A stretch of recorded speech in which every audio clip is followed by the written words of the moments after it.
As I mentioned last week, for most of Christmas, I had 6 adults, 2 children, and 4 dogs in my household. And today I want to share a couple stories about the dogs, not about the people. I am Toastmaster, fellow Toastmasters, and today I am not going to be sharing stories about my dog, Manny. This is not to say that he was a perfect dog by any means. He may have been hoping for a better present from Santa Claus, but Manny's not in this conversation today. The husky from Ohio, Sadie, seemed actually disappointed to be in Minnesota for Christmas. And you may ask yourself, how can this be? How can this be? She was looking for probably at least 9 more inches of snow on the ground so she could go out and dig in the snow and roll in the snow and get snow in her fur. But she was probably the best behaved of the dogs that were in my house this week. Most of the stories are going to revolve around the 2 dogs from Alabama, a beagle named Chance and a Pomeranian named Chandler. And these dogs were mostly well behaved, but at times they were loud. How loud were they? Thank you for asking that.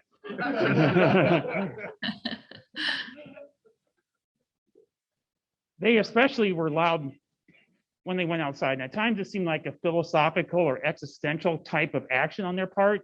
You know, I bark, therefore I am. Oh. And they would often start barking well before they actually got to the back door to go outside. And this seemed to me like a rock group, you know, who goes out before the concert and does a sound check, or an actor or singer who does warm-ups, vocal warm-ups before going on stage. They seem like they were getting their vocal warm-ups done in my house before going outside to greet the neighborhood.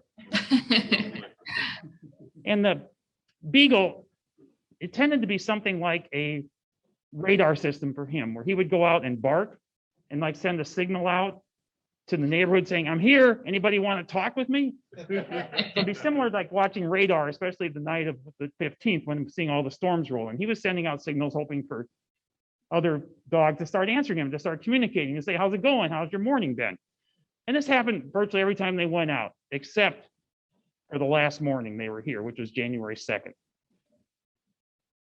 They, of course, started barking when they got to the door, and they went outside and they started barking. Then they took a deep breath because, you know, barking takes a lot of air exchange.